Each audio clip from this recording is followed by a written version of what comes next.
नमस्कार। आकाशवाणी से प्रस्तुत है समाचार संध्या।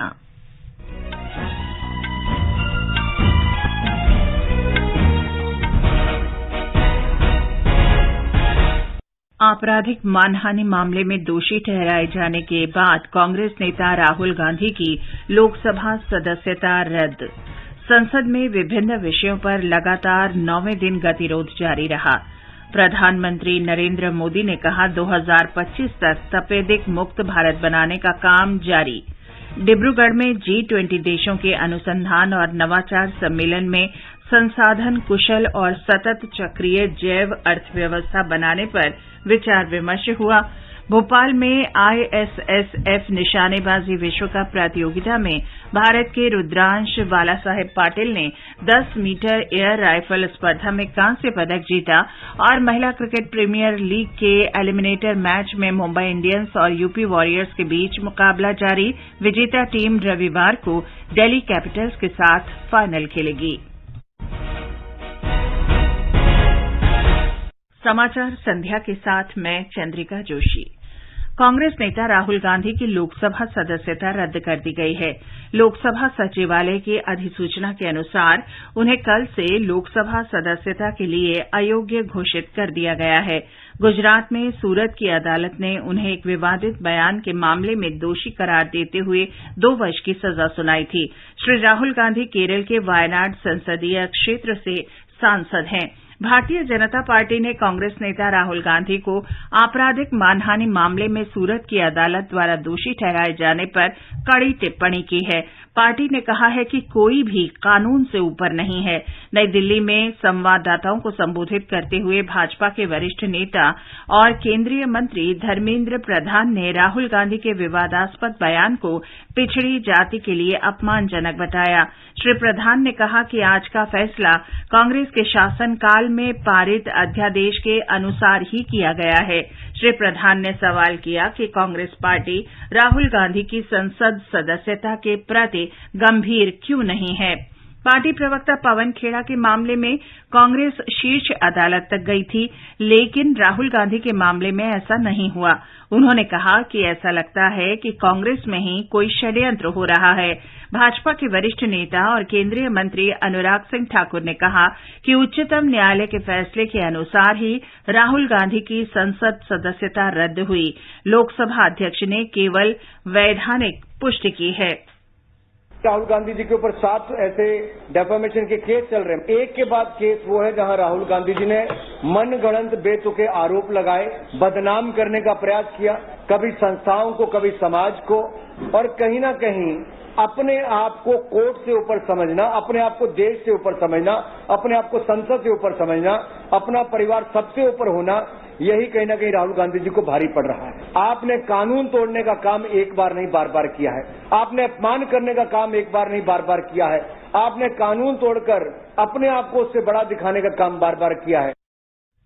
इस प्रकरण में नई दिल्ली में कांग्रेस नेता अभिषेक मनु सिंघवी ने मीडिया से बातचीत में कहा कि वे फैसले के स्थगन आदेश प्राप्त कर लेंगे, जिससे श्री गांधी की अयोग्यता का आधार समाप्त हो जाएगा। उन्होंने कानून पर पूरा भरोसा जताया। A point which we may or may not take. I'm not saying that everything Rahul Gandhi needs to take because he's fearless. He knows in his conscience. He has full reliance on the law.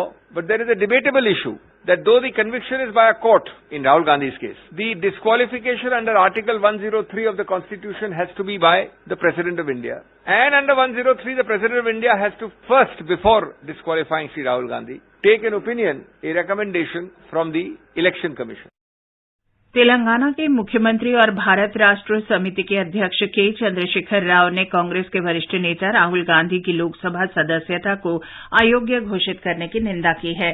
जन प्रतिनिधित्व अधिनियम 1951 की धारा 8(3) के अनुसार किसी भी अपराध के लिए दोषी ठहराए गए सांसद या विधायक को सजा की तारीख से अयोग्य घोषित किया जाता है।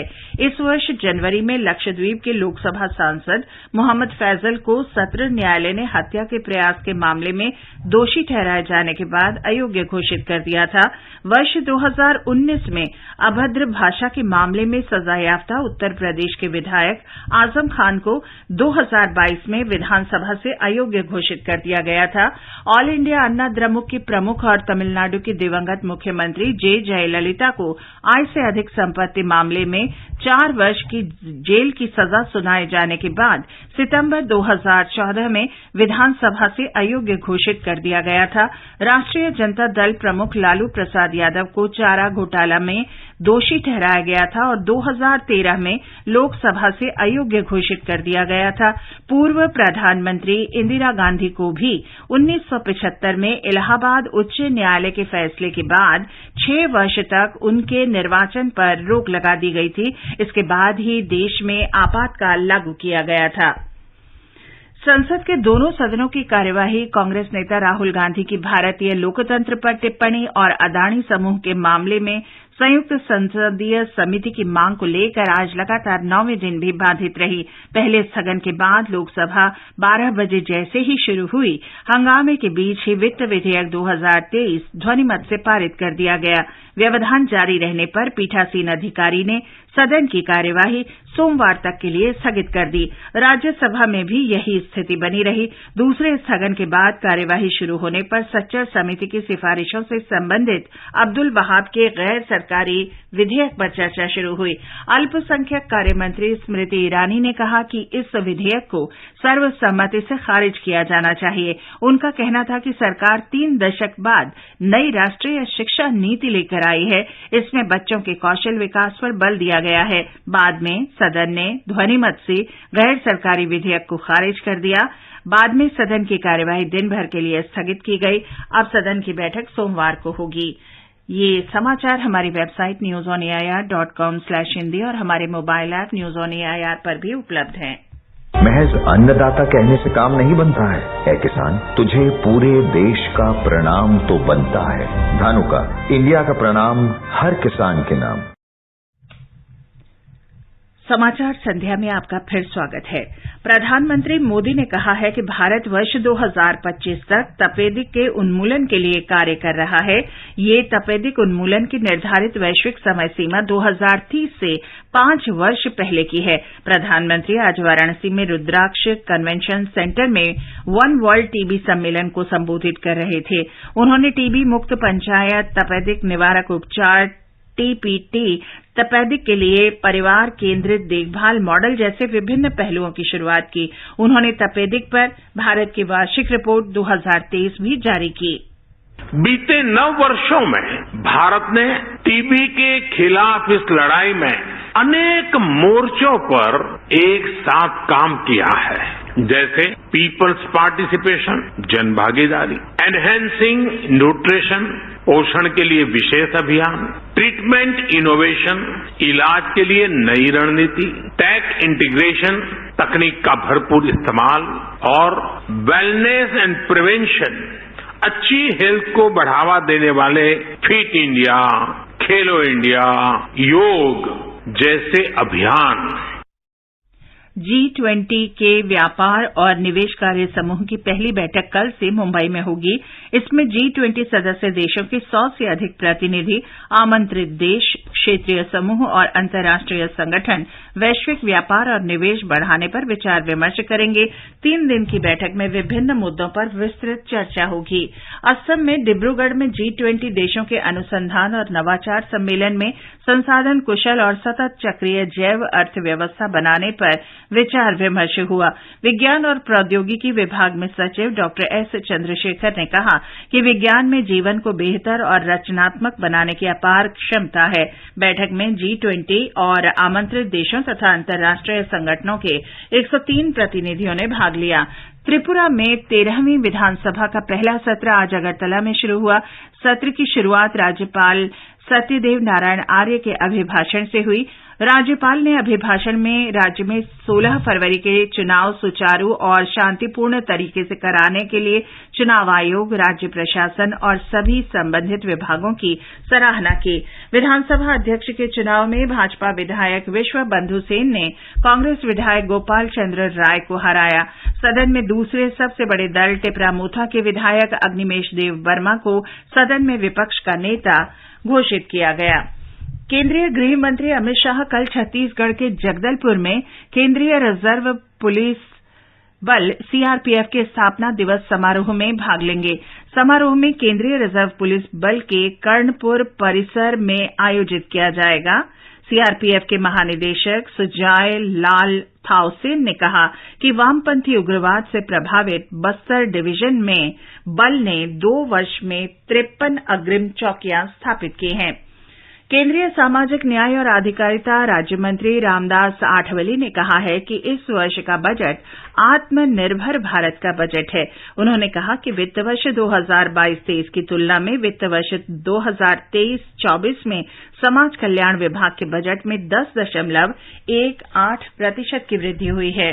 और अब सुनिए आकाशवाणी के लोकप्रिय कार्यक्रम प्रधानमंत्री की मन की बात पर आधारित विशेष श्रृंखला। आज की कड़ी का विषय है कैशलेस लेन देन को बढ़ावा। लोग, आवाज और सीधा संवाद, यानी आपके हम सबके मन की बात। जी हां, ऐसे ही करोड़ों लोगों से जुड़ जाते हैं हमारे प्रधानमंत्री हर महीने मन की बात प्रोग्राम के साथ। आकाशवाणी पर यह सिलसिला अप्रैल में 100वीं कड़ी के साथ जारी रहेगा। इस विशेष मौके पर मन की बात कार्यक्रम से प्रधानमंत्री के चुनिंदा संबोधनों को फिर प्रस्तुत किया जा रहा है। इस विशेष कार्यक्रम की 20वीं कड़ी में पेश है प्रधानमंत्री के वो राय जिसमें उन्होंने कैशलेस लेन देन को बढ़ावा देने की बात की। शासन में प्रधानमंत्री नरेंद्र मोदी ने कामयाबियों के कई इतिहास रचे हैं। उन्हीं में से एक है कैशलेस समाज की ओर बढ़ता देश का कदम। इसका असर आज दिख भी रहा है। साल 2021-22 के आंकड़ों के अनुसार देश में 5,500 करोड़ से ज्यादा का कैशलेस भुगतान हुआ है, जो साल 2016-17 की तुलना में 5.5 गुना ज्यादा है। कैशलेस रजिस्ट्रेशन को लेकर प्रधानमंत्री मोदी ने 22 मई 2016 को मन की बात में यूं अपील की। पूरी दुनिया कैशलेस सोसाइटी की तरफ आगे बढ़ रही है। इलेक्ट्रॉनिक टेक्नोलॉजिकल व्यवस्था के द्वारा हम रुपये पा भी सकते हैं, रुपये दे भी सकते हैं, चीज खरीद भी सकते हैं, बिल चुकता भी कर सकते हैं। और इससे जेब में से कभी बटुए की चोरी होने का तो सवाल ही नहीं उठेगा। हिसाब रखने की भी चिंता नहीं रहेगी, ऑटोमेटिक हिसाब रहेगा। शुरुआत थोड़ी कठिन लगेगी, लेकिन एक बार आदत लगेगी तो ये व्यवस्था सरल हो जाएगी।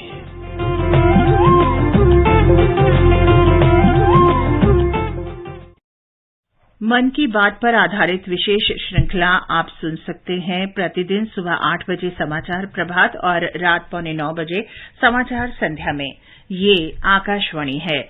भोपाल में आईएसएसएफ विश्व कप निशानेबाजी प्रतियोगिता में भारत के रुद्रांश बालासाहेब पाटिल ने 10 मीटर एयर राइफल में कांस्य पदक जीत लिया है। महिला प्रीमियर लीग क्रिकेट में एलिमिनेटर राउंड में यूपी वॉरियर्स के साथ मैच में मुंबई इंडियंस ने ताजा समाचार मिलने तक 19वें ओवर में 4 विकेट पर 174 रन बना लिए थे। यूपी वॉरियर्स ने टॉस जीतकर मुंबई इंडियंस से बल्लेबाजी करने को कहा। एलिमिनेटर जीतने वाली टीम 26 मार्च को ब्रिबॉर्न स्टेडियम में दिल्ली कैपिटल्स के साथ फाइनल खेलेगी। और अंत में मुख्य समाचार एक बार फिर। आपराधिक मानहानि मामले में दोषी ठहराए जाने के बाद कांग्रेस नेता राहुल गांधी की लोकसभा सदस्यता रद्द। संसद में विभिन्न विषयों पर लगातार 9वें दिन गतिरोध जारी रहा।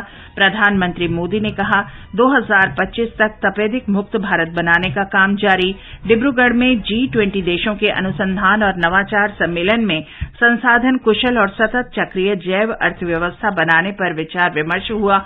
और भोपाल में आईएसएसएफ निशानेबाजी विश्व कप प्रतियोगिता में भारत के रुद्रांश बालासाहेब पाटिल ने 10 मीटर एयर राइफल स्पर्धा में कांस्य पदक जीता। इसके साथ ही समाचार संध्या का ये अंक समाप्त हुआ। नमस्कार।